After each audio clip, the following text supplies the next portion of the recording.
Welcome to the next generation of warfare, psychological warfare. In modern conflict, the mind is a potent weapon. Discover General Michael T. Flynn's groundbreaking guide, The Citizen's Guide to Fifth Generation Warfare. Unlock tactics, strategies, and the mindset to navigate this cognitive battlefield that we all find ourselves in. Equip yourself against manipulation and emerge unscathed. Unleash your potential. Order now.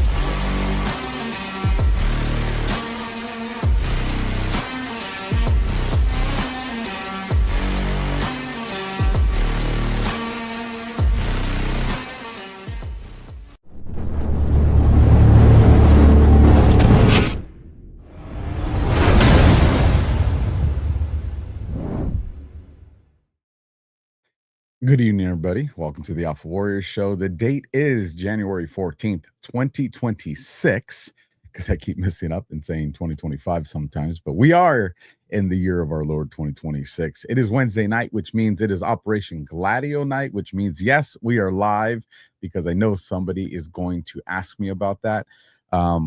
Here's what I will say.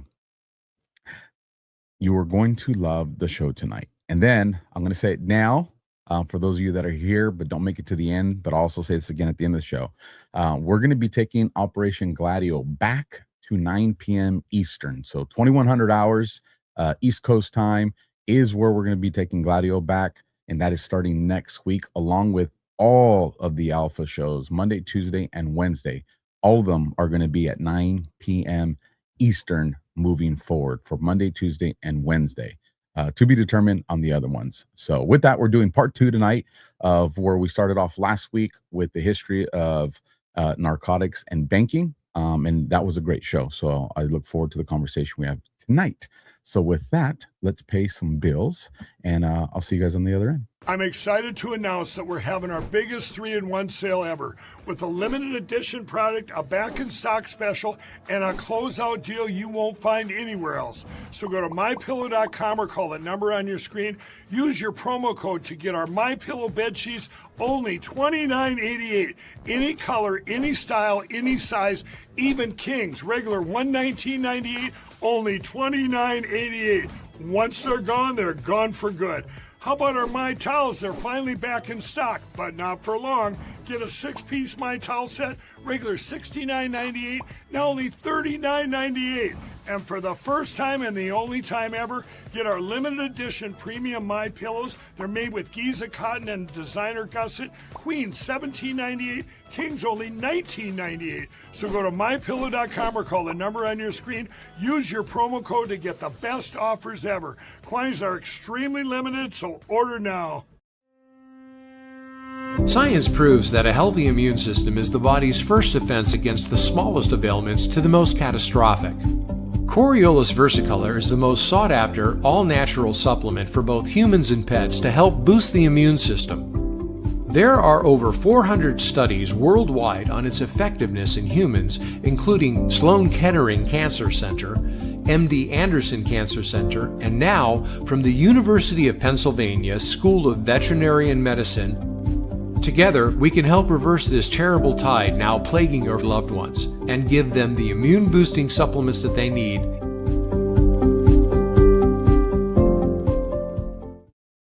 And one more from Rumble itself. You guys know the Rumble wallet. We have been pushing it as hard as we possibly can because Rumble gave us a platform for free speech. And now they're trying to give us some financial security and independence. So you'll love it. So what do we got to say? They cannot cancel your accounts. I'm sorry, they can cancel your accounts. They can freeze your cards. Decide what you're allowed to buy, say, or support. Big banks and financial institutions have total control, and they use it. You guys know they did this to me in 2021. Introducing Rumble Wallet, a wallet built for freedom. With Rumble Wallet, you control your money, not a bank, not a government, not a tech company. Buy digital assets like Tether, Tether Gold, and Bitcoin in one secure place. No permission, no middleman, no cancel button. And when you want to support the creators you actually believe in, you can use the Rumble Wallet app to directly tip content creators securely, instantly, and without interference. This isn't a credit line that they can shut off. It's your wallet permanently. Yours to protect your future, yours to protect your family. When the system fails, when the institutions turn on their people, financial sovereignty is the difference between security and vulnerability. Rumble Wallet isn't about politics, it's about freedom, ownership, and protecting what's yours. So take control today, download Rumble Wallet now, and step away from the big banks for good. True ownership, true protection, true financial freedom. And you guys will find that down in the description on Rumble, and you'll find it in the live chat. So whatever platform you're watching, you got to head on over to Rumble, and you got to get a piece of that Rumble wallet. You will thank me for it later, I promise. And if you're watching on Rumble, that little tip jar right about there is up and operational if you want to get into it. So with that, ladies and gentlemen, let me bring up the Colonel. Colonel, welcome back. Well, thank you. I did find what you told me in the chat. If I could find it, I was able to locate it. So Okay. if you want me to cue that up, you just let me know. Let's just play it because I want people to understand. Alpha and I were talking before we came on about my tirade this morning about them suppressing my account. And I want everybody to understand how important this subject matter is and why they do that. I don't think that's the one. It's an interview with Brett Baer. So not this. Yeah. That's it. This guy right here. Play that. All right, here we go. I have to tell you that a misinformation campaign is going on at the same time. And you're suggesting that it's Israel and Mossad acting like Mossad- Iranian forces, shooting the Iranian Mossad- people to make casualties to spur on the action of President Trump. I'm just saying there's a lot of people that don't believe that, Mr. Foreign Minister. No, Mossad has already confessed that. They may Just be on the look at ground, it. sir, but as far as them killing hundreds and hundreds of people to make it look like you did, it does not appear in the video that we get out that this is a full level of calm. I have to tell you that a misinformation Okay. So what did you just hear? Brett Baer trying to say that it is not possible that Mossad is on the ground doing that. Dressed From up like Iranians killing Iranians. Uh-huh. Is that not Operation Gladio? Absolutely. And that's the reason why they don't want this information out, because you would watch that. Anybody that knows about Operation Gladio would be screaming at their television set. They do it all the time. They do it all the time. But they don't want you to know that. They want you to think that's the most outrageous thing you'd ever heard, except we've documented over 90 times. That's not even all of them. That's just the ones that we know. They've successfully regime changed doing exactly that over 90 times. And that perfectly cues up tonight on how they go about these operations. This book that I'm going to be referencing throughout the night, it's called Killing Hope, and it's written by William Bloom. And he documents in this book, and I'm just going to go through them briefly because many of them we've talked about, but this book was released in 2000. Let's see, that was Great Britain. He updated it in 2014 as far as a new edition, but the original book was written well before that. And he documents through, let me look at the, through 1994, which doesn't capture anything after that. Okay. 55 times. 55 times the CIA has done this. And the first one starts off with China from 1945 through 1960.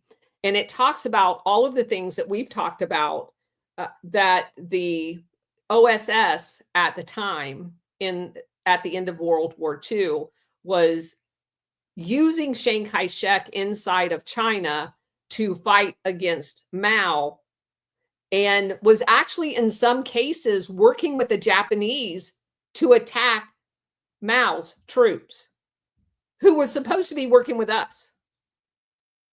just like the Soviet Union was. They were supposed to be our allies. And it goes on and it talks about how in 1952, so we're 7 years post World War II, and you have two CIA officers, John Downey and Richard Vechtow, who were flying missions and dropping supplies to the stay-behind units that have been embedded in southern China, and they're shot down. And they remain prisoners for 20 years. They were CIA. So this silent war, no Americans, for the most part, know anything about the operations that we undertook to attack China for that entire time. Well into the 1960s, we were flying missions to attack China. So that's where it starts. The next one that he cites is in Italy from 1947, which is when the CIA was created, to 1948, which was the interference in the Italian election, where we spent, by some accounts, $35 million in 1947. That's a lot of money, where they were basically buying votes for the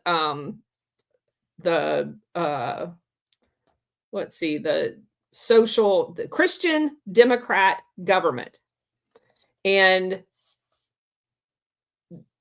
they were using people like James Jesus Angleton, the loose media operation, and basically handing out sacks of cash via the mafia that had now asserted itself now that Mussolini was gone, to go out through the entire country of Italy and buy votes to ensure that the Christian Democrat candidate got into office, because they were pro-NATO and they wanted Italy in NATO.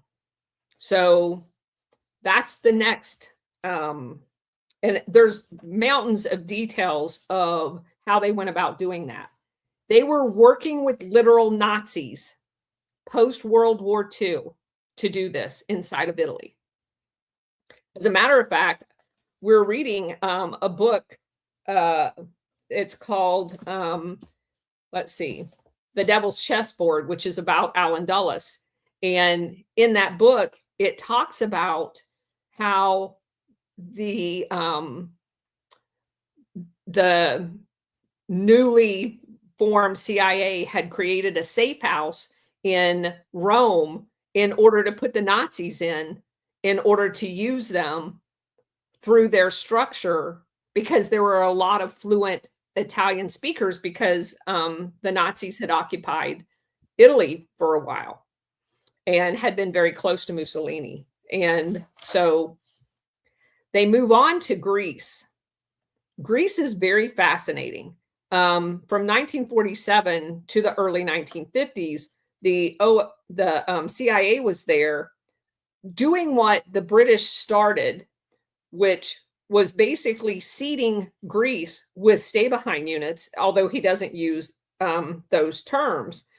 But you can see the similarities to what we did in Greece to later operations.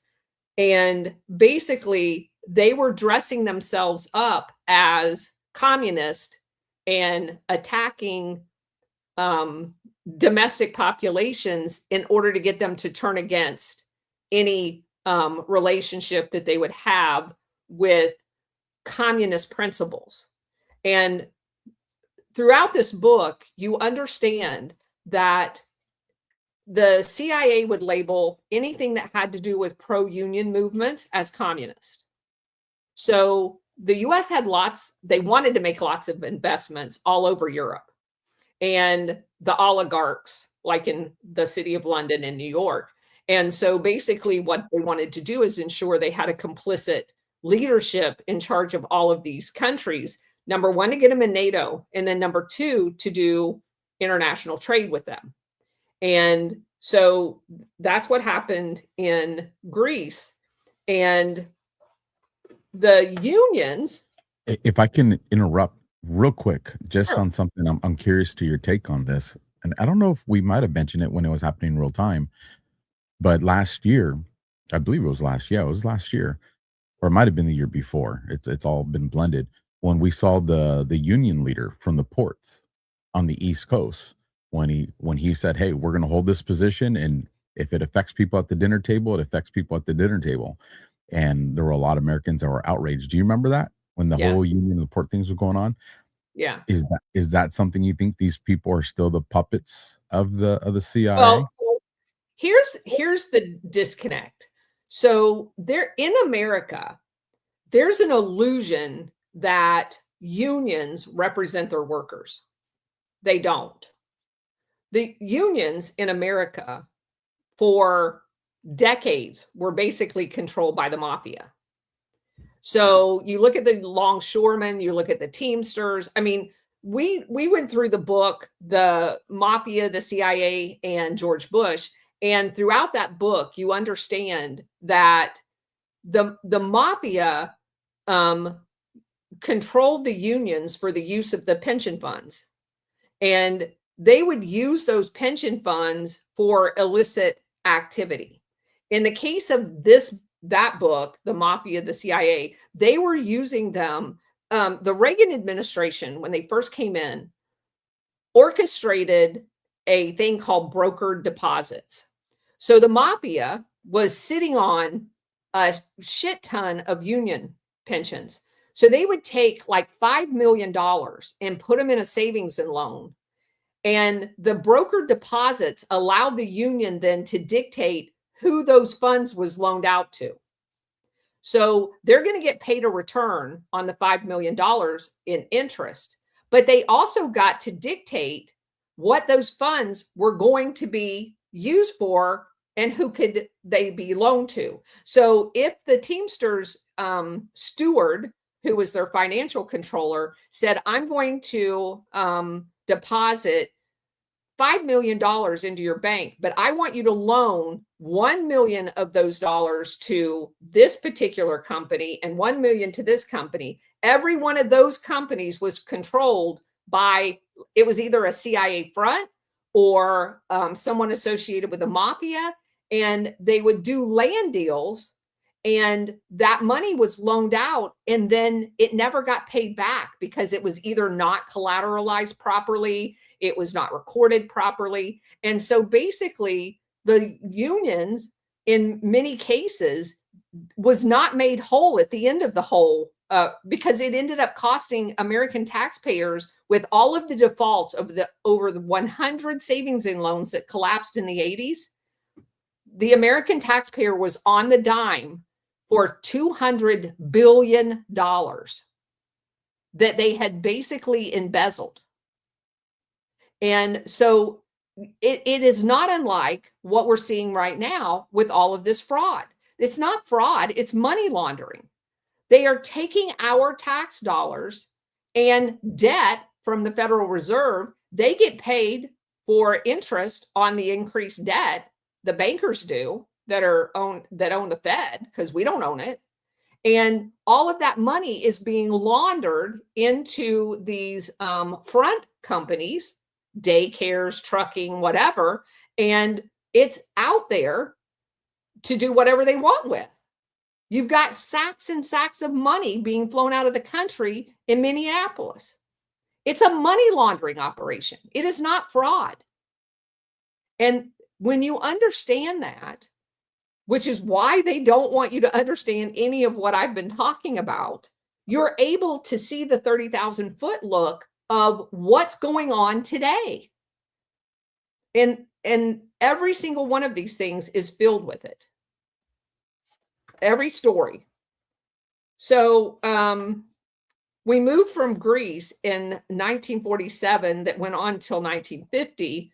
We hop over to the Philippines.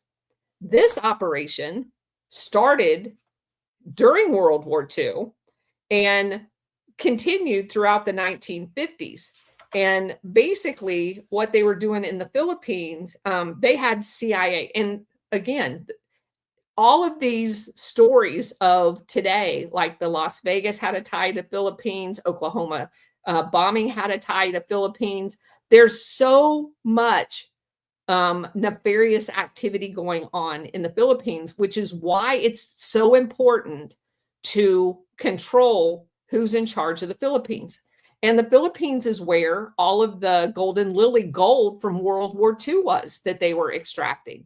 And they were using those, because the CIA was intimately involved in that, they were laundering that gold on the black market to use for covert operations, just like they did the Nazi gold. So it's very important. And that's why I think it's hilarious. I don't know if you followed any of the shows that I've been doing with CanCon and Ash about this ridiculous book called Stolen Election, written by a CIA guy and his dedicated author. The entire thing is basically saying Venezuela controls all of the elections all over the world, when in fact it's the CIA. It's always been the CIA. It will always be the CIA. And I thought it was hysterical when those expats from Venezuela that set up shop in Miami, that created Smartmatic here in the United States, not in Venezuela, were arrested for what? Rigging an election in the Philippines. So you go from 1945, all the way forward to today, and the same shit is going on. And I put my money tonight, I will say this until I'm proven wrong, that the CIA is controlling Smartmatic, not Venezuela. 100%. Anything that is going on with those election machines that is being done covertly, if anybody thinks starting in 1947 in Italy, interfering with that election and everything after, we don't coup a government until we don't control it. And there is every one of these instances, there's election interference that goes on until someone is elected, they don't control. Then it goes into the covert action of Operation Gladio. So the first step in all of these operations was controlling the elections. So if you think that some country like Venezuela is going to be allowed since the early 2000s to control worldwide elections outside of the CIA, I've got a bridge to sell you in the swamplands down here. But you think it's fair to consider, Colonel, that, because I don't look, depending on who and what the conversation is, I don't look at these countries as countries. Like for instance with Venezuela, I look at Venezuela as a fob. That's all it appears to me, because I agree with you with the CIA and the intelligence agencies being behind all this stuff. But do you mean that doesn't mean that they can't, even though on the surface level you see Trump saying, well, it's Venezuela, or not even Trump, but the people that are saying that it's Venezuela and that it's coming out of Venezuela, can it not still be the CIA that's operating it and conducting it and making those moves, and Venezuela is just a portion of how that's happening? So the argument that I would push back on that is that if the CIA had been in control of Venezuela after Chavez was elected, they wouldn't have consistently tried to coup it. They have tried to overthrow Venezuela at least 4 times since 1998. And if you're controlling that government, you don't try to overthrow the government you control. It's a fair point. I just think that if they're pointing us at Venezuela, because at some point the machines did come from that location. Like nobody. No, they didn't. They never came from Venezuela. The 3 gentlemen that created Smartmatic moved here and set up Smartmatic in 2001. Chavez took over in 1998. They moved here that year Every single one of them is tied to the CIA-controlled government of Perez prior to Chavez taking over. They picked up their shop once Chavez was elected in 1998. That former company that they had that was not in election machines at all. They didn't even get into election machines until they moved to Florida. So that means Dominion, Smartmatic, or any company that ended up purchasing them were never housed in Venezuela? No. All right. That's a lie. Well, is it a lie because of the research that we've done? What I'm saying is, and I'm trying to remember how Josh pushed this, is it's my understanding that yes, there was the purchases of these companies that took over these election companies, and they rebranded them over and over. But it is my understanding. Sequoia. That's Sequoia. That is not Smartmatic.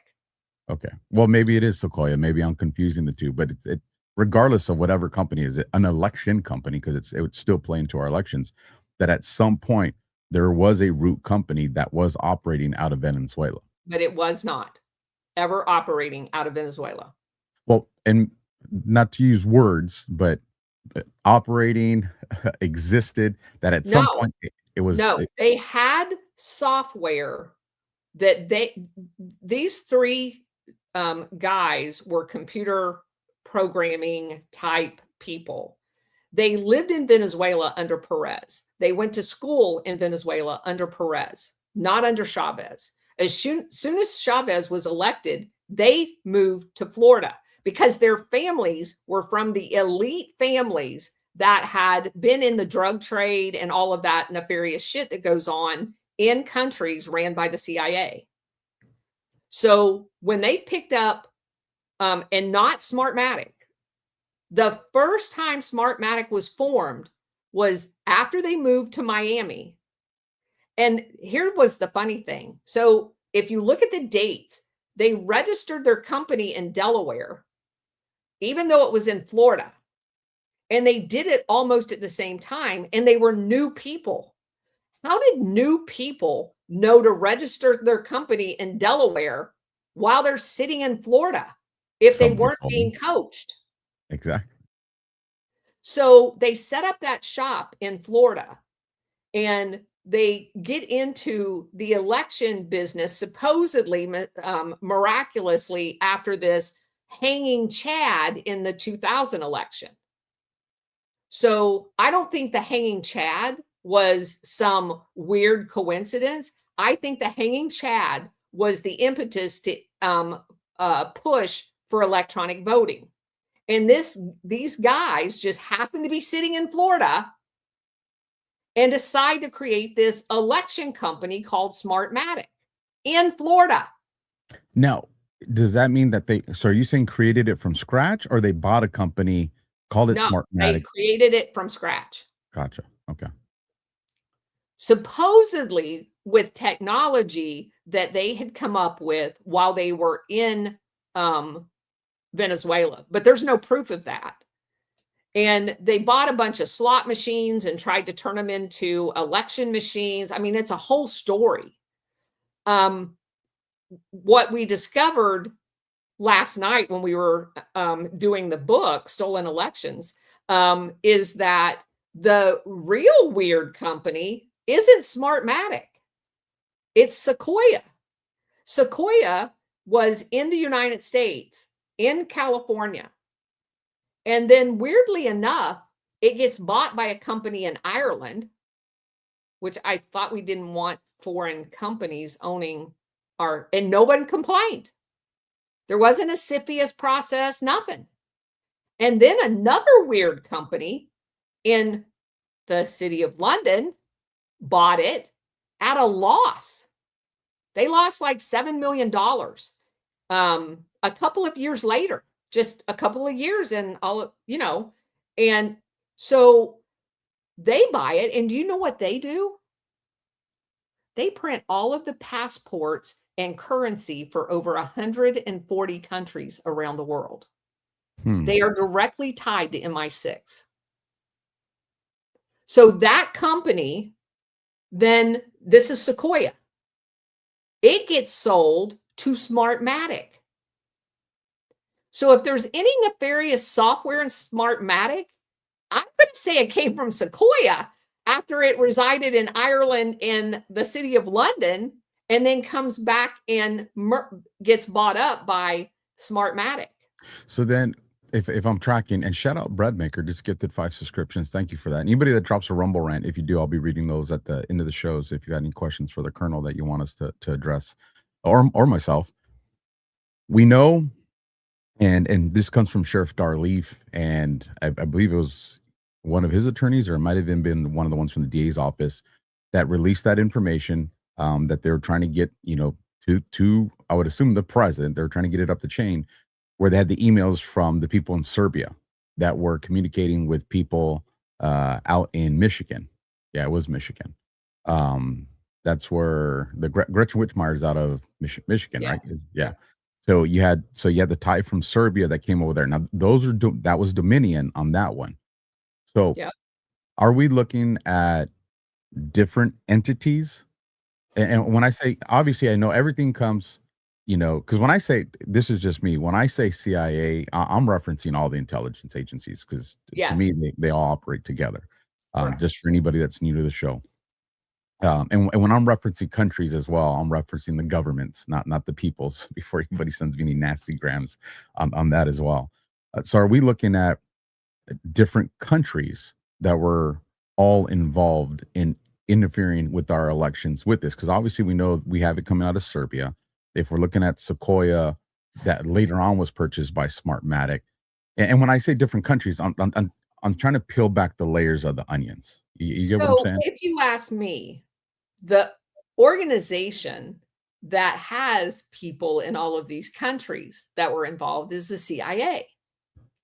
And so I keep coming back to the fact that the entity that has controlled elections for the last 75 years, the one quote unquote whistleblower, which I call whistleboys, because they remind me of the people in the streets going, look over here, it's Venezuela. That's what that whole book is about to me. It's coming up with all of these salacious things that they can't prove one way or the other. And oh, by the way, there's no footnotes in the book. There's no actual proof of any of the assertions that they make. And to me, the one common thread in all of this is the CIA. And the one CIA agent that's involved in the writing of this book tries to lead you on that there's good CIA and bad CIA. And he was part of the good CIA, except for he was in several of the countries that were running narcotics and overthrowing governments at the time they were overthrowing it. So he's already discredited in my book. So he's trying to sell you a story, and the story just based on the people involved in telling the story, they all have problems. Every one of them has problems. So as you walk through this book, you have to look everything. We just found out that one of their lead attorneys in their whistleblower case, they're not whistleblowers because they weren't on the inside. The only way you can be a whistleblower is being on the inside. So they even mislabeled themselves. He's Jerry Nadler's son. They're using Jerry Nadler's son as one of their attorneys. If you guys are not familiar with who Jerry Nadler is, just picture the penguin from Batman. Yes. The guy in government that looks like that. The guy that they say shit his pants a couple times. Yes. That's that guy. Jerry Nadler. He's one of their attorneys. And he is also the attorney that prosecuted a guy by the name of Alex Saab, who was a Colombian business owner that had agreed to work on Venezuela's behalf to trade with Iran, Turkey, and one other country for food, for oil. And they backdated an Interpol arrest warrant, commandeered his plane when it landed to be refueled, kidnapped him, held him in jail for months until they could get all their shit straight in the United States. And then they extradited him from a country that had no extradition treaty with the United States, followed by a large foreign aid package to reward them for extraditing someone they weren't even allowed to extradite. And Alex Saab stood trial in Miami, and Jerry Nadler's son was the prosecutor on that case. And in that case, they never mentioned the backdated Interpol, and they wouldn't even allow it in court. So again, every character that's introduced in this book has baggage. So. And I know this is where me and Josh frustrate you, because I don't think all the CIA people are bad. I just think the ones that run it are bad. But I do think that you got pockets of good that were in there organically, and I think you have good that infiltrated it as well. They don't make up the majority, and maybe that's just hope. The leadership from the mid-level up are not good. And I've said this repeatedly. If you understand the way the CIA works, it works exactly the way the military works. If you're a 4-star general, you sit on the board for the 3 stars. The 3 and 4 stars sit on the board for the 2 stars. They sit on the board for the 1 star. That club does not let you in unless you are one of them.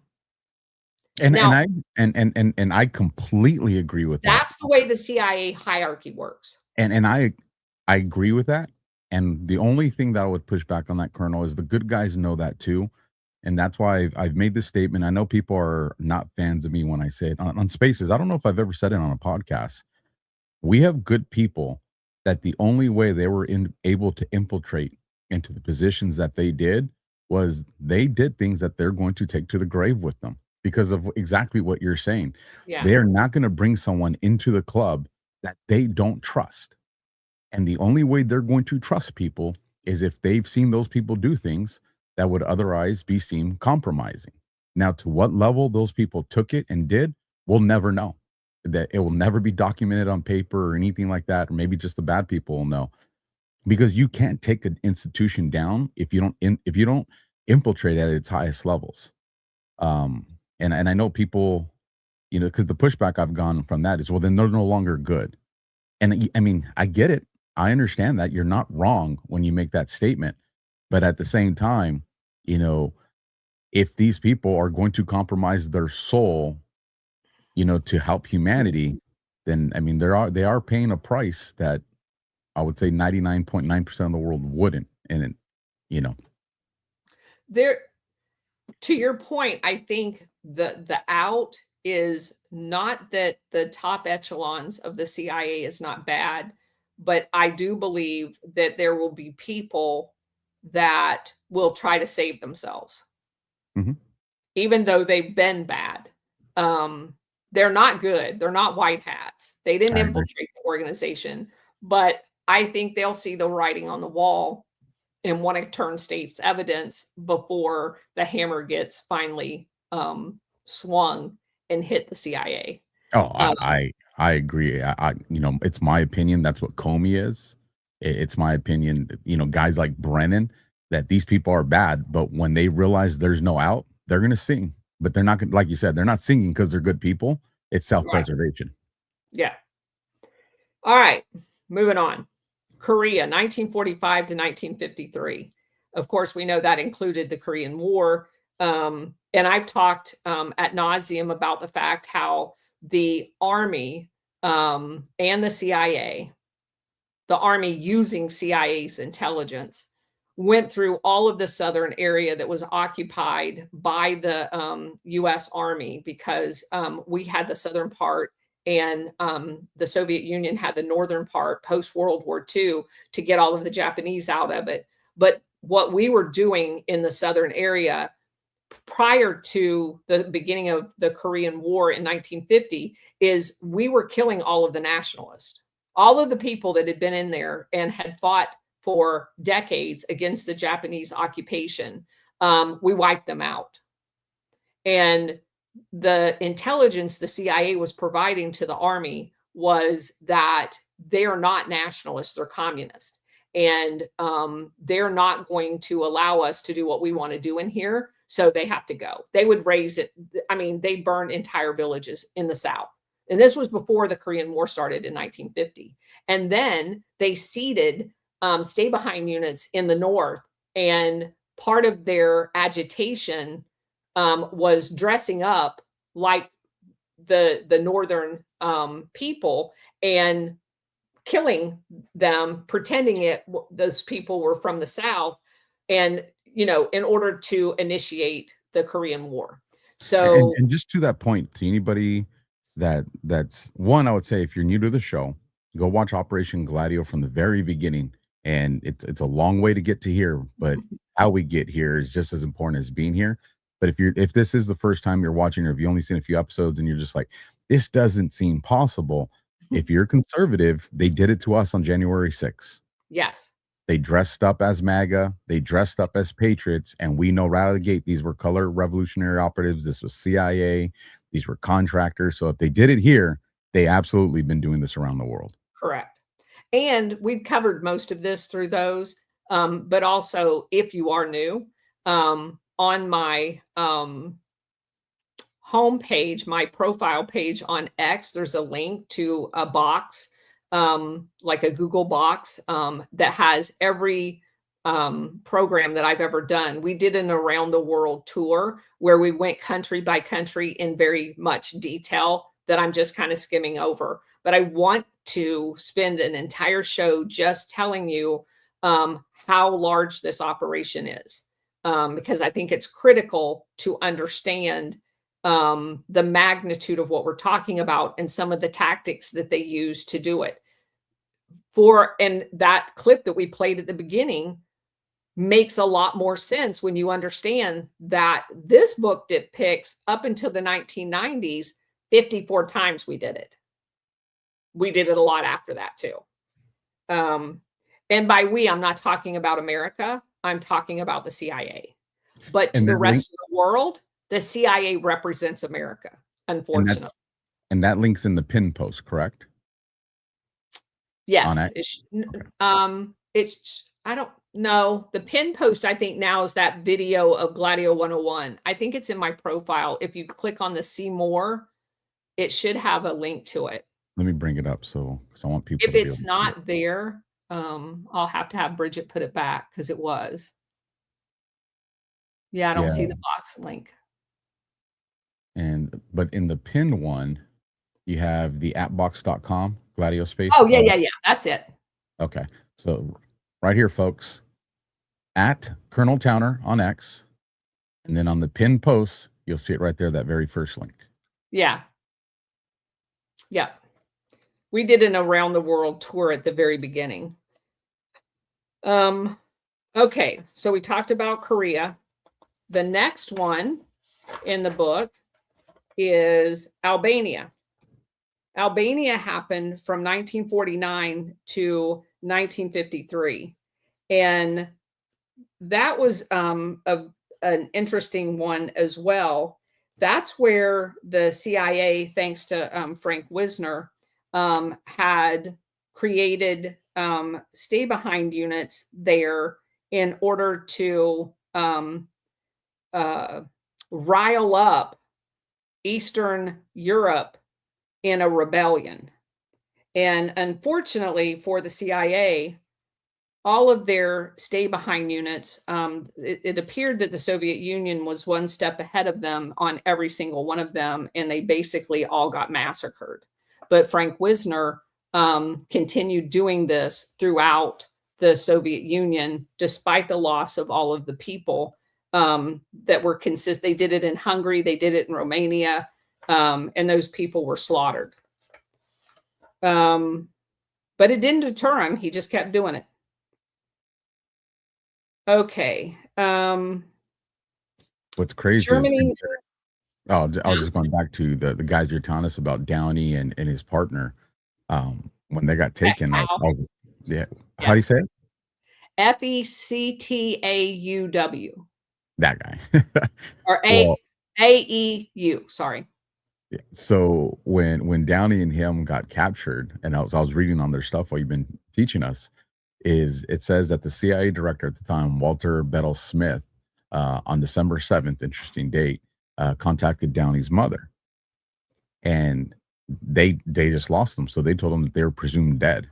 So this is the CIA, who's supposed to be the all-knowing, and they had no clue that their guys were captured, not dead.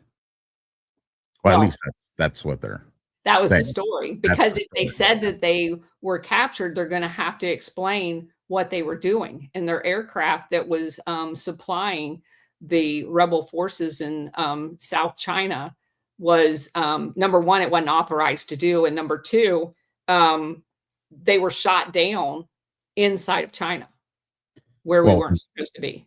and they told the mother that we lost them on a routine flight, Yeah. which routine probably wasn't a lot. It was a routine covert flight. They just left that word out. Exactly. Yeah.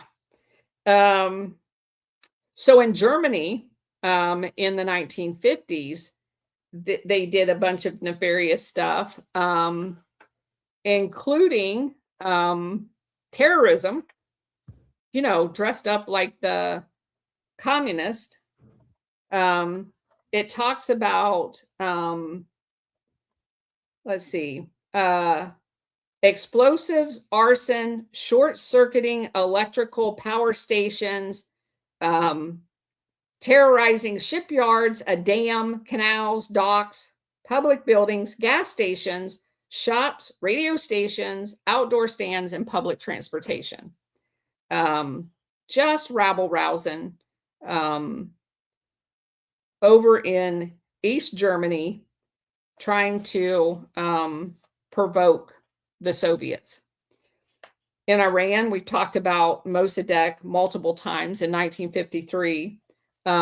Just the short version of that is we overthrew their government, and we did it at the behest of the Brits. The Brits had come to the United States, and the story is told that they had come to, either Eisenhower or Dulles, and because the Brits had originally tried to overthrow Mossadegh because he wanted the concession modified, because the concession, as it was written, was giving 86% of the profit to the Brits and only 14% of the profits to the Iranian government for its people, or for them to embezzle, because it was the Shah after all. The Shah. So the Brits did not want to give them 50-50. Aramco Standard Oil agreement with Saudi had just been signed, and it was 50-50 split. So Mossadegh, first ever elected prime minister of a democratically elected prime minister in the history of Persia or Iran, the British didn't want to hear it. So he said, okay, I'm going to go to Congress, and whatever their version of Congress is, and I'm going to have them pass a law to nationalize. So the British tried to coup him, and they failed. So Mossadegh kicks them out of the country. So now they can't orchestrate another coup attempt. So they come to America, and there had to be communications with Standard Oil, because at the end of the day, after Kermit Roosevelt, who was in the CIA, he's Teddy Roosevelt's grandson, went over there and orchestrated the coup. In the aftermath, the concession was redone, but Iran didn't get any more than 14 cents of every dollar. But somehow Standard Oil ended up with 34 cents of the deal, and the Brits only ended up with the 50% that Mossadegh had offered them. So somehow Standard Oil got cut in on the deal of America going over there and overthrowing the government. Standard Oil benefited from it. And of course, Alan Dulles had been an attorney at Sullivan and Cromwell who represented Standard Oil.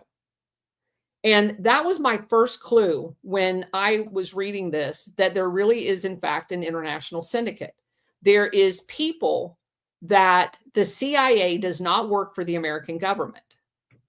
They work for this international syndicate, and they do the bidding of this syndicate. And that's why the syndicate gets cut in on all of these deals and access to resources. It's in many cases our tax dollars when it's approved by the president, which this one was by President Eisenhower. They use our money when it's approved. They do want some on their own with covert money from drug trafficking. But this particular one was approved. And so they're using our money to go over there and millions of dollars to overthrow a government, while the net result isn't money into the treasury to pay us back for us having done it. And we didn't get 34% of the cut. Standard Oil did. And that's the case in every one of these coups. Somebody made out big time, and it wasn't us. Here's a little snippet I want to read. And I'll send you this link too. It looks like a pretty good little write-up, and it's saying exactly what you just told us too. It says, I'll start here. It took no time for the newly established Eisenhower administration to intervene heavily in this situation. CIA director and former Standard Oil lawyer Alan W. Dulles flew to Switzerland to organize the covert overthrow of Mossadegh regime, the throwing of Mossadegh into prison, and the restoration of the Shah to the throne of Iran. After lengthy behind-the-scenes negotiations, the oil industry was put back into action as the purchasers and the refiners of Iranian oil. But this time, the picture was significantly different. Instead of the British getting all of the oil pile, their share was reduced to 40% of the new oil consortium, with 5 top U.S. oil companies, Standard Oil of New Jersey, Saucony Vacuum, formerly Standard Oil of New York, and now Mobil. They were all Standard Oil. Getting the other 40%. So what Standard Oil did, they were ordered to break up Standard Oil. And so they created all of these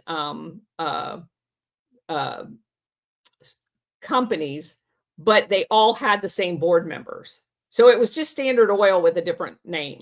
Just different patches. But the Brits did get 50%. I don't know where they got 40%, but every source that I've ever read is that they had the 50% because that was like the bare minimum. And then the rest of it was split between Standard Oil and the Iranian government. And the Iranian government's take didn't change. It was still 14%. It says this particular excerpt was from Wall Street, Banks, and American Foreign Policy, Chapter 8, Rockefeller, Morgan, and the War. I have it saved so I can give it to you. Yeah, and I have that book. I'd like to go look at that because I'd like to see their source document on that. Okay, so we moved from 1953 and overthrowing Mossadegh to Guatemala, which happened in 1953 and 1954, where Alan Dulles, and this time it's for Alan Dulles's former customer at Sullivan and Cromwell, United Fruit. And so we talked about Guatemala a lot. United Fruit owned basically all of the arable land in Guatemala, but they weren't using it, but they had bought it up, so they didn't have any competition. And United Fruit was told by the government, who again had a newly elected president that didn't like the fact that United Fruit wouldn't let any of their laborers unionize. They were paying them pennies on the dollar for labor. And they said, you're not using this land. And it was basically stolen from the peasants in corrupt land deals by this elite group that you work with here. So the government is going to take that land back, but we're going to compensate United Fruit, and we want you to leave. I'm curious, you know that's happening right now in Argentina. Well, I won't say it's happening. It looks like that's happening right now in Argentina with those fires. Yes, I know. And the laws that were removed. And it happened in Chile too. Yeah, just for people to understand, there was these laws in place that if there was ever a fire or something like that, still after the fire, 30 to 60 years later, that land still couldn't be purchased and turned commercialized. This was to protect people from creating arson and then coming in and buying out that land. Well, those laws got removed, and right now you're looking at all those forests are burning up right now. Yeah, in Patagonia. Yeah. Yeah. And it just, when I remember, who sent me that article? And it was the Israelis that were caught with Yes. grenades and all kinds of You know, fire. I think it was Ghost or Yeah. Josh. One of them sent me that, and Yeah. as soon as they told me about it, I was like, man, this is screaming Gladio. Yeah, exactly. So Guatemala tells United Fruit, your declared tax value on this land that you've been paying the government taxes on is $1 million. So we're going to give you $1 million and we want you to get out. And United Fruit goes, no, it's not worth $1 million. It's worth like $20 million. And they're like, well, then you owe us back taxes. How come you've been cheating us? If your declared value is 20 million. And so anyway, Guatemala lost, they got couped, and they got rid of that troublesome, duly democratically elected president as well. So they're riding high after Iran and Guatemala, thinking that they've got it all figured out on how to.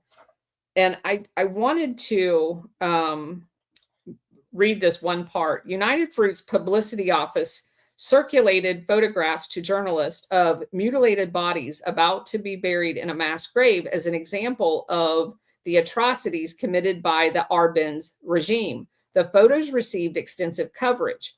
Thomas McCann of the company's publicity office later revealed that he had no idea what the photos represented. They could just as easily had been the victims on either side or from an earthquake. The point is, they were widely accepted for what they were purported to be, victims of communism. And there was no communist in Guatemala at all. None. Zero. And there were declassified CIA cables later on that got released that actually showed lower level analysts in the field in Guatemala going, we've talked to everybody and we can't find a single communist. But something basically to that extent. So it goes to show you how manipulated the media is on how they depict what's going on in the ground. Just like the photos that we saw in that thing. They say they're photos from the Iranian government killing its own people, when in fact it could just as easily be insurgents in there killing the people dressed up like the Iranian military. We don't know. And that's the thing that if Gladio's taught me anything, it is whatever comes out as the first information from the mainstream media, that's a lie. And it's a lie until proven different. This is, and I just want to bring the relevance so people see in real time what you're describing there happening in real time right now. Which is why my account is suppressed. It is. So check this out, folks. This comes from the Jerusalem Post. This is, I think it was like 12 hours ago or 16 hours ago. It says, retired Argentina general claims Israelis caused the Patagonia wildfires in anti-Semitic conspiracy. And then you go to combat anti-Semitism movement, anti-Semitic conspiracy theories. So you have all these things that are trying to label it like that. But when you actually go to the WIO News, it tells you Argentina's opposition leaders claim Israeli terrorists. Like, it's, if they're claiming facts, you don't get to just call that anti-Semitism. Correct. But again, it's exactly what you're talking about here. There's how, if you have, some news are reporting it as Israeli tourists, others are reporting it as Israeli operatives.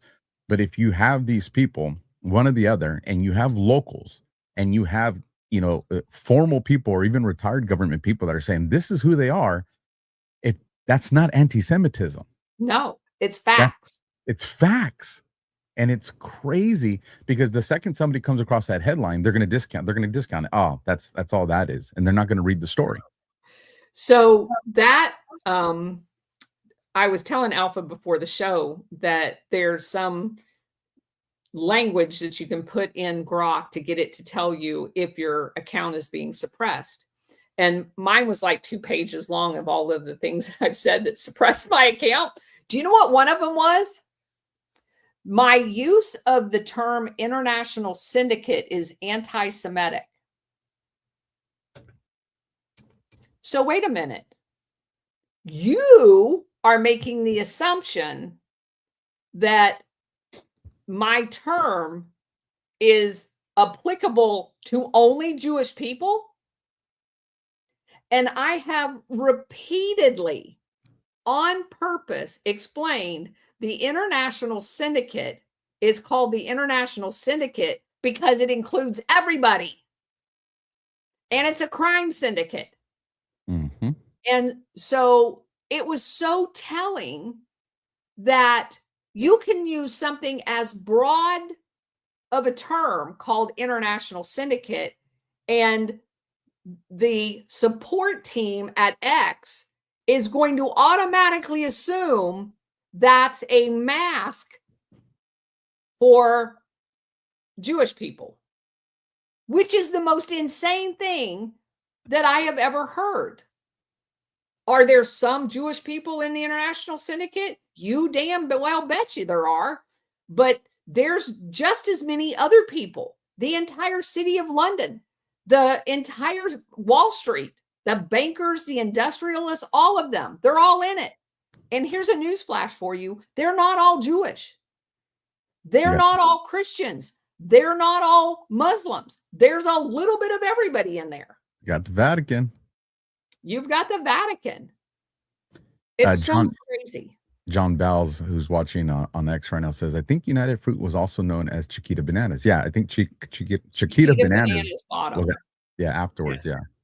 Yeah. And as a matter of fact, just recently, within the last few years, one of the survivors of one of the United Fruit coups was convicted of mass murder in a U.S. court for the atrocities that they did, like 30 years after. Yeah. Well, 40, 50 years. Jesus. Yeah. Because United Fruit was all over. They were in Cuba. They were in Guatemala. They were in Nicaragua. They were everywhere. With banana farms and all kinds of other things. All right, moving on. Costa Rica in the mid-1950s, trying to topple an ally. This is talking about, because they needed to control Costa Rica because Costa Rica becomes critical for the CIA operations, not just in Guatemala, but Honduras, Nicaragua, El Salvador. Costa Rica was used as basically a home base for that.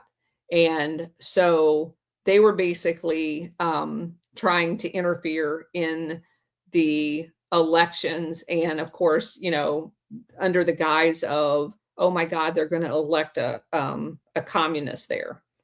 Then Syria, 1956 to 1957, he labeled that chapter Purchasing a New Government.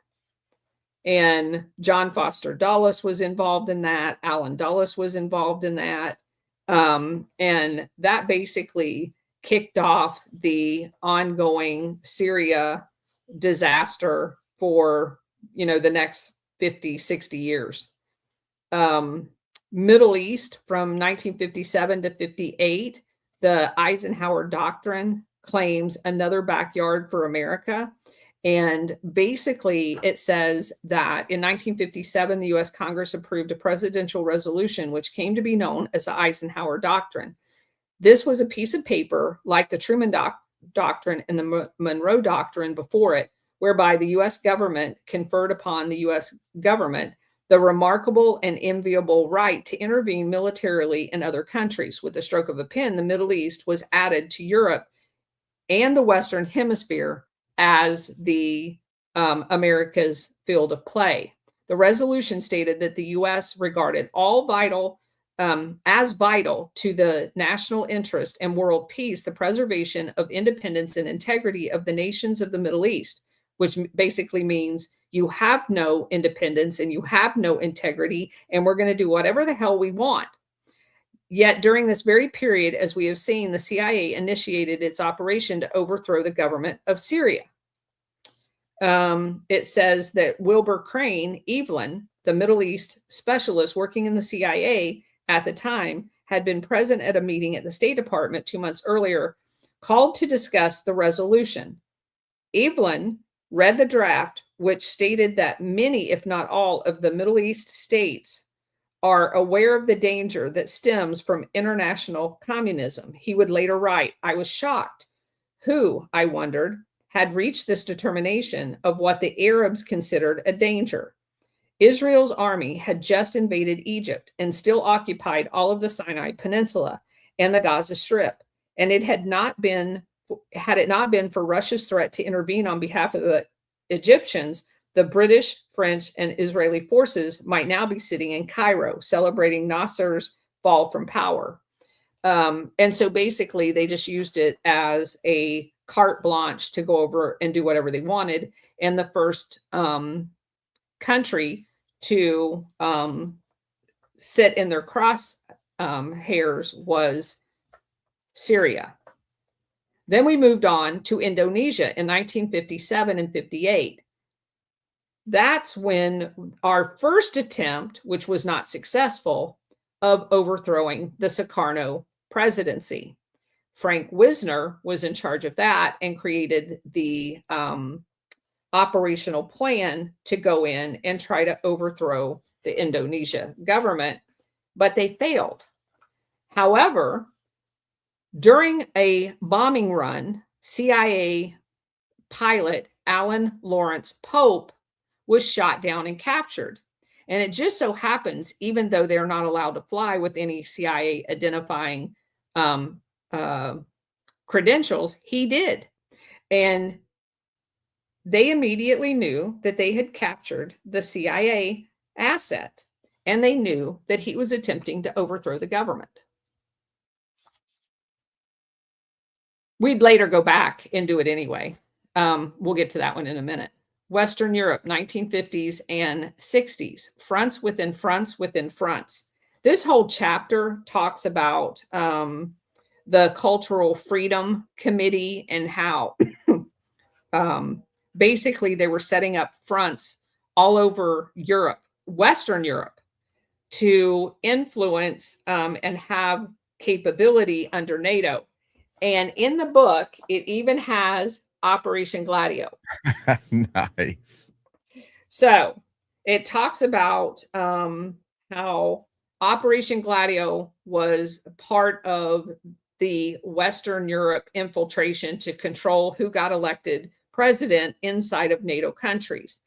It also talks about the kidnapping and murder in 1978 of Aldo Moro, who happened to be the leader of the Christian Democrats, because he had decided that he was going to have a unified government that represented all of Italy, not just the Christian Democrats, and that's not allowed. Then we move on to British Guyana in 1953 through 1964, and that basically was our interference with the unionization down there, and they didn't want to allow the union, to operate down there, so they just go in. That was the government of Jagan, Jagan, and used U.S. Information Service, which was a CIA front, and overthrew the government. Then there was the operation inside of the Soviet Union from 1940s through the 1960s, where we were basically trying to seed stay-behind units there, which failed miserably, to destabilize the Soviet Union. Moves on to Italy in the 1950s and through the 1970s, and it talks about how basically Operation Gladio was working and all of the different aspects of the Gladio program in Italy, and to influence elections and pass laws that took freedom away from the people. obviously to include the assassination of their president, Aldo Moro. Vietnam, 1950 to 1973, another complete fiasco. And yes, we did stay behind. Yes, we did psychological operations in the North. And of course, we know we were not just in Vietnam. We were in Laos and Cambodia and everywhere else. And that's the next chapter here was Cambodia, 1955 to 1973. And I don't know if you've ever heard, I'm trying to remember the name of the operation. It was like, wasn't Red Rooster. Shoot. There was an operation that was ran. We wanted Cambodia to get in the war. They refused. We overthrew their government. They still refused. And so the CIA came up with a mission to send a team of special forces into Cambodia and blow up the airport to scare the main airport just outside of the capital, to scare Cambodia into needing our protection. And they were to dress up as North Vietnamese. And is Operation Menu or Cambodia Incursion sound familiar? It has red in it somewhere. I have a whole book. I think I took the book out to my studio. But anyway, we dressed up these special forces guy. There was an Air Force comm guy in it as well. And he wrote a book. You will not find this operation anywhere on the internet. It's like been completely erased. So they dress up these guys and they actually took North Vietnamese prisoners out of the camp and they tied themselves. They were alive. They tied them to themselves as the parajumpers. And they had to practice because they had two tied to each special forces guy as they parachuted in. They were going to leave those dead bodies. They were going to kill them at the airport to frame them. So these guys are wearing their uniforms and the special forces guys. And so they parachute in to the airport area. They light up all of their explosives. They blow up all the airplanes. And then there was supposed to be a rendezvous. They were supposed to grab whatever vehicles were available. One of which it was a bus and it had been pre-positioned, and get on the bus and go down this road to a particular extraction site. And then they were going to fly in helicopters and extract them. That's what they were told the plan was. That was never the plan.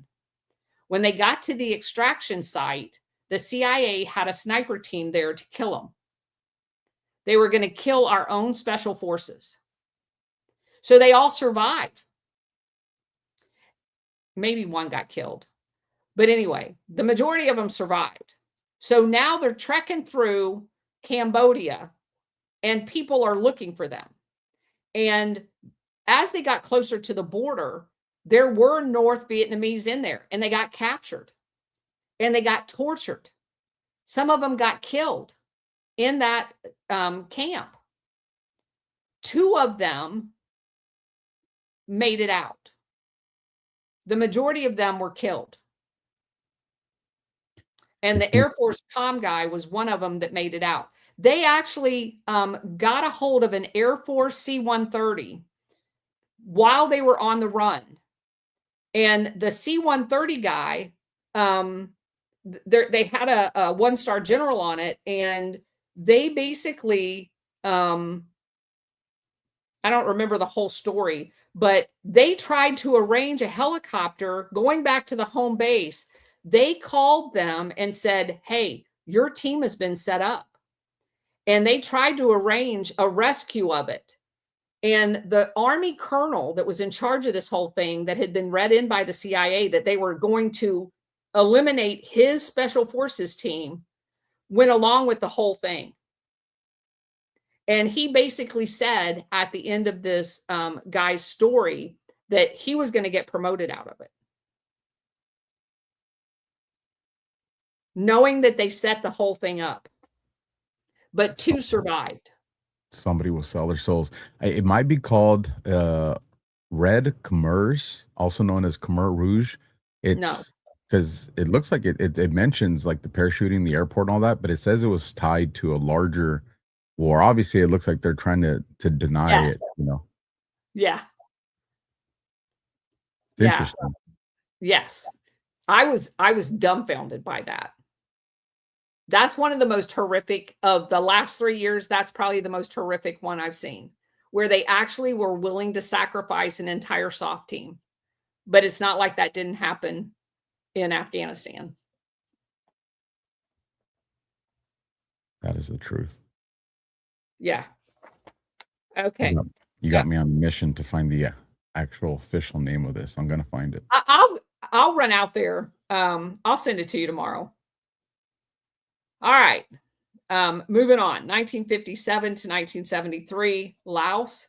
We all know what happened in Laos. The CIA started the opium, getting into the opium business in Laos. Not that they weren't already in the opium business, because they were with Chiang Kai-shek. They just were expanding the field of operation. So basically, we go in there, destabilize the country. We set up all the special forces in the Plain of Jars, and we basically take over Laos and their opium production under the guise of fighting the North Vietnamese. And of course, we lost a lot of people. Our entire Air Force comm unit was overrun by North Vietnamese, and every one of them were killed trying to do air traffic control for the special operators and CIA that was up there. And of course, the special operators were lied to. They thought they were all up there fighting communists, when in fact, all they were doing was protecting the drug trade up there. And that gave birth to more conversations about the civil air transport and all the CIA front aircraft that they used.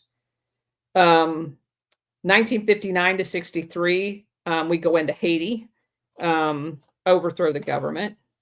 We go back into Guatemala in 1960. And Operation Red Rock. Red Rock, that's it. There you go. You know, you get this investigator brain going. Like, I gotta find it. Red Rock, that's it. Yeah. And what's interesting is they actually describe it as a false flag style raid. It was 100%. I'm sure I had to go to the Devil's AI, but the Devil's AI actually calls it a false flag style raid intended to push Cambodia further into the war, involving a team parachuting near Phnom Penh and targeting Puchentong Airport to make it look like a North Vietnamese attack. Yeah, leave the dead bodies. The problem with those special forces, though, is they had the same uniform on as the enemy. And so that's why initially they were chased all around, is because it looked like they were invading Cambodia, which was neutral in the war. And that was to get them in the war, because they refused to get in the war. Red Rock, that's it. All right. CIA getting involved in France and Algeria in the 1960s. We've talked some about that. That had a lot to do with Otto Skorzeny. And the French did not want Algeria to be free. And the Algerians were determined to be free. And Charles de Gaulle wanted to grant them their freedom, as well as JFK. He was very supportive of Charles de Gaulle.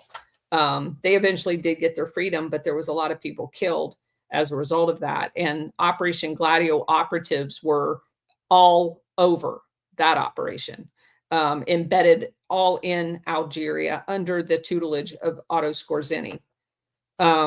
Ecuador in 1960 through 1963. The Congo, 1960 to 1964. You'll appreciate this. So I'm on a podcast this week, and somebody started going light on Eisenhower and, how he gave us the warning. And of course, I had to, his famous military industrial complex at the end of his presidency in 1961. Well, he gave that speech on January 17th, 1961. And history records it as Eisenhower was the good guy, which, by the way, he oversaw the last four things I just talked about. He oversaw all of them. He oversaw the overthrowing of Iran, the overthrowing of Guatemala, blah, blah, blah. All right. So on the 17th of January, 1961, he gives this speech warning America that he's afraid that there's going to be the creation of a military industrial complex after he just used the military industrial complex and the CIA to overthrow multiple governments. And that same day, he had, weeks before it, but that same day, Patrice Lumumba was murdered by the CIA in the Congo, the first democratically elected prime minister of the Congo once it was granted its freedom from Belgium. And so that I had to remind the person that I was talking to, who, by the way, is a retired one-star general, that no, Eisenhower is not the good guy in any of this. He was bought and paid for by the international syndicate to hire Allen Dulles and John Foster Dulles and orchestrated these coups that killed thousands and thousands of people. He's not a good guy. And the irony that the day he made that speech, his CIA was murdering Patrice Lumumba and then boiled him in acid. That's a horrific way to torture somebody. Well, he was dead. They had already killed him. They had actually buried him after they killed him, after they drove him around in the back of a CIA car for 2 weeks. They buried him. And then they dug him back up because they didn't want him to be a martyr, and they boiled him in acid. And the only way we know that story is because within the last 5 years, one of the Belgium soldiers that was involved in it had his gold tooth that he returned to his family, which was basically the only thing left of him. So moving on, Brazil, 1961 to 64. We overthrew the government in 1963. And that's where we started. Brazil was like a couple of years ago when we were researching Brazil, we found the Office of Public Safety, which we've talked about ad nauseum. That was the people that taught these countries how to kidnap, torture, and disappear people. We first found it in Brazil. It was all through, and Brazil, by the way, went under the code name Operation Condor, which was basically the cousin of Operation Gladio. So there's Brazil. Next, we go to Peru, 1960 to 1965. Basically, we destroy that country to include bombing different areas with napalm and high explosives. Dominican Republic, 1960 to 1966. Installing a vicious dictator there. Cuba, of course, that went on from 1959 forever. I mean, there were hundreds and hundreds of attempts on Castro's life during this period. Bay of Pigs, all of that stuff. And of course, Eisenhower had done all of the planning for the Bay of Pigs. Kennedy just walked into the end of it. Indonesia, 1965. That's when we go back in and overthrow Sukarno. That time it was successful, but that is also where we find Barack Obama's adopted stepdad. What's his name? Shoot. I'm trying to remember. Let me see. Obama's stepdaddy. Yeah. He was a colonel in the army Lolo. working for, huh? Lolo. Toro. Yeah. Maganharjo. No, that's the Suharto is the guy we installed. Sotero was Barack Obama's stepdad. What's what it says? It says his Lolo Sotero. Lolo Sotero. Yeah. Also known as Lolo Sotero Mangaharjo. Oh, okay. So he was a colonel in the Indonesian army that helped with the overthrow. Yeah. And Obama's mom was there at the time working for USAID and teaching English at the US Embassy while the coup was going on. Just like Ilhan Omar's dad was in the Somali military working for the CIA as a colonel as well. Just so you can see the pattern there. And Mandami's dad was brought over by the CIA from Africa on a scholarship to go to school here and birth Mandami. All of these people are proteges of the CIA. Obama straight out their Mandarin candidate. All of them. I mean, even what's her face? AOC. She worked for USAID, and she was in Africa right before they launched the coup in the country she was in. She's one of them too. I think she's a double agent. You can think what you want. I'm going on facts. I'm allowing my judgment to be clouded on that one. Yeah. You know, any of them could be, but I'm just going on the facts. Just the facts, ma'am. Ghana, 1966. Uruguay, 1964 through 1970. Of course, Uruguay is where we found Dan Mederone. We've talked about him at nauseum. Chile, 1964 to 1973, where in 1973 was the successful overthrow of the Salvador Allende government and the institution or installing Pinochet as the military dictator.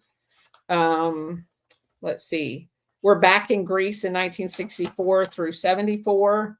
That's a crazy story, basically overthrowing the government. Bolivia, 1964 to 1975. Guatemala again in 1962. Costa Rica again in 1970 through 71. Iraq, 1972 to 75. Australia, 1973 to 75. The Whitlam government, we overthrew him, framed his financial director, implicated him, and he was gone. Angola, 1975 through the 1980s, where we had decided that we were not going to support the people that could actually run the government. We were going to support the people that were corrupt. And Reagan sent tons of money over there and all kinds of people. And it was the entire thing ran by former Gladio assets, to include Cuban exiles trained in Miami by the CIA. Zaire, which is the Congo, just renamed, 1975 to 78. We went back in there. Jamaica, 1976 to 1980. The Seychelles, we actually tried to overthrow the Seychelles government. And when they landed there, they got caught. That's just a crazy story. I mean, who the hell cares about the Seychelles? But we did. I don't even know who the heck they are. I'm going to look it up. The Seychelles? It's a Yeah. space. Actually, I had the opportunity to go there, but I wasn't able to go because I'd already scheduled leave. The Seychelles is a space tracking place. It has a whole bunch of satellites for us. It's a space systems tracking station. So strategically, it's important, but I can't imagine. The government that they elected wanted to kick the Air Force out of there. And so we had to go try to get rid of them. But it was unsuccessful because they were all arrested at the airport. Looks like it's a little northeast of Madagascar. If I'm looking at the right one. Yeah. Yeah, I wish now that I'd gotten to go, but whatever. Grenada, 1979 to 84, overthrew that government. Supposedly had to go rescue a bunch of medical students that were never threatened. Morocco, 1983. Suriname in 82 to 84. Libya, 81 to 89. Nicaragua, 78 through the 90s. That was the whole Iran-Contra because we didn't like that guy. Because he kicked Somoza out, and Somoza was dirty with George Bush, running drugs. So had to get the drug runner back in there. They failed. Panama, 69 to 91. All kinds of crap happened there. Bulgaria, Albania, 1990s. Iraq, 90 to 91, obviously Desert Storm. And all of the false bullshit that went on about that. Afghanistan, 79 to 92. All kinds of nefarious shit went on there, to include overthrowing the government. El Salvador, 1980 to 94, which created the death squads there and gave birth to MS-13. Let's see. Haiti, again, 1986 to 94. We've just destroyed Haiti. It's just so, it's so awful. I think Haiti. I think a lot of truth is going to surface with Haiti as this Clinton. I do too. Thing starts to unfold. And that's basically the book. Yeah, just real quick, going through the Seychelles, what a beautiful part of the world. It is. Its capital is called Victoria. It's the largest city and the capital. And I was just looking at some of the photos that it had on its page, and I was like, wow, it's absolutely gorgeous. Gorgeous. I'm like, now I want to visit it. Once the world it's not so crazy. If you had to go to escape somewhere, Seychelles would definitely be on the top of my list. Yeah, and it's almost 65% Christian Catholic. Yeah. Interesting. Very cool. But we want to overthrow the government. It's going to come to an end. I believe it in my heart. Hope with action, not just hope, but hope with action. I think we're going to see this takeover of the deep state. That it's not, they are not going to have the power that they've had historically. Because if they do, the world's going to become a nasty looking place. Well, yeah, I mean, you don't like to talk about it, but at some point, without a Trump, and we'll just say it this way, if somehow they had been successful in not in rigging the election again, and Trump having that election stolen yet again, I honestly think that there would be kinetic action. I We were truly, at that point. I truly believe you are right on that. Yeah. And I've looked at everything, especially, and I saw someone put in the Rumble rants. We'll read it right now. Um, I do believe what we have been seeing is, I would classify as a controlled burn. Doesn't mean Yeah. that they control everything that's going on, but a Yeah. controlled burn. No, I agree with that completely. With that, Colonel, I'm going to read the last ad here on Rumble. And then after that, I want you to let everybody know where they can find you. And then we got 2 Rumble rants and we'll read that. So this one's new. I've never seen this one before, so I'm going to try it. And we'll see if you guys like it. Again, if you're watching on a different platform and you want to tap into these sponsors on Rumble, you got to head on over to Rumble.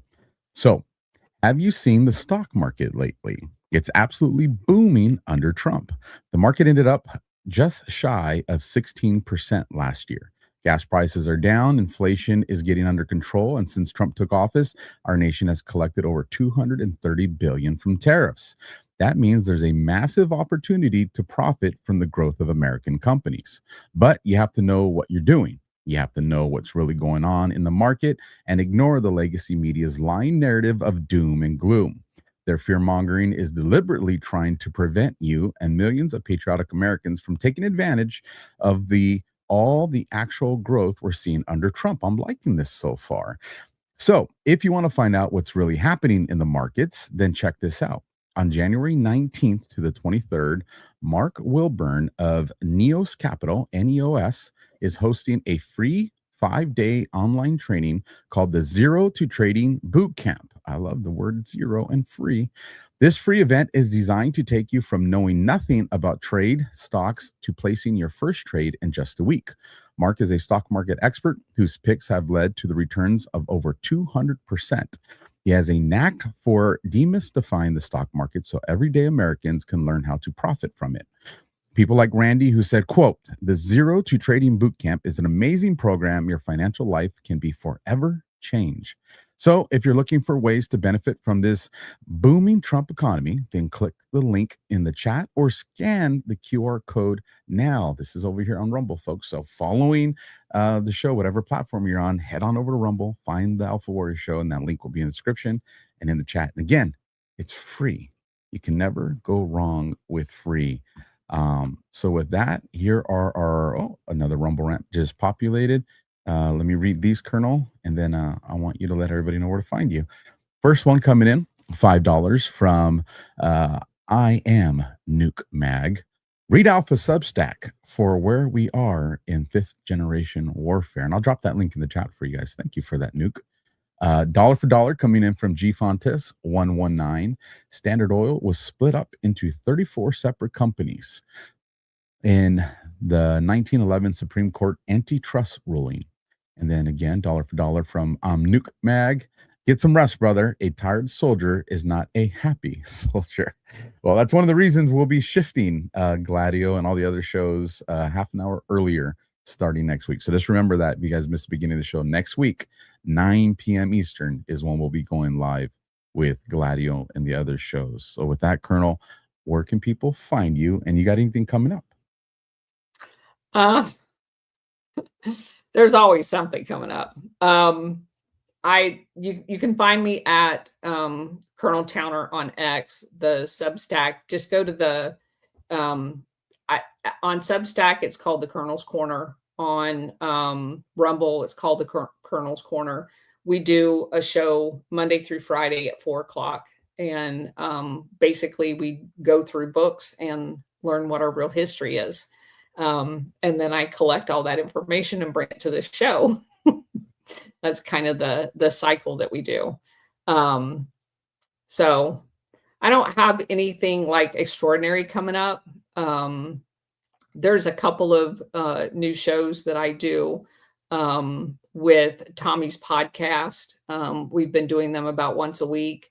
There's a retired one-star general, myself, Tommy, and E.M. Burlington, amazing brainiacs on there, talking about world events and stuff that's going on. So they're not a regularly scheduled thing. We just kind of throw them in when we're all available. So just keep on looking out on my X page. I always post when we're going to do one.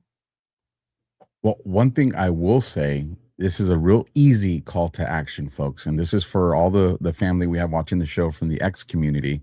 And we got a little over 1,600 over there watching on the different X channels. Here's the solid you guys can do for me immediately following this show. The algorithms are trying to punish the kernel. We talked about that at the beginning of the show. There are tools that we have to counter that when profiles are being attacked. And one of the most powerful things you can do is quote post with the tag. So after the show, you guys can do me a solid. Even if you're watching the replay, it doesn't matter. Just do this. Go to the Colonel's X page, find a post on there you like, and don't just repost it, quote post it. So when you go to, if you haven't done it before, when you go to repost, it'll allow you to quote post it, and just put something like, learn more at Operation Gladio here, and then tag the Colonel. If enough of you guys do this in a small window, you'll help put her right back in to where the algorithm pushes. It does break it. And you can see statistically on my analysis page that when I've asked people to do that in the past, I just hate asking people to do it. It like totally breaks it. And then you'll get like 3 days of normal, and then it goes right back to being suppressed. I get you hating to ask. That's why I'm going to do it for you. Because here's the thing. If you've learned anything from the shows that I do and watching Operation Gladios, we're definitely in an information war. And you guys know me. My biggest thing is I hate when we just think that, X or Facebook or Instagram or any of these things are just social media platforms. They're not. These are battlegrounds. These are the trenches of the information warfare. And this is a tool. This is a way of, countering things they throw our way, and it works. So if you guys can do that for the Colonel, it helps. It helps us get Operation Gladio out there. So with that, you guys, remember, next week, 9 p.m. Eastern is when we'll be starting the live, as well as my other shows on Monday and Tuesday. With that, Colonel, as always, it's been great. I'm going to raid you guys into another group of guys that I like. So if you guys stick around in the live chat while you're partying, enjoy the raid, and we'll catch you on the next one. God bless, good night, and Semper Fi.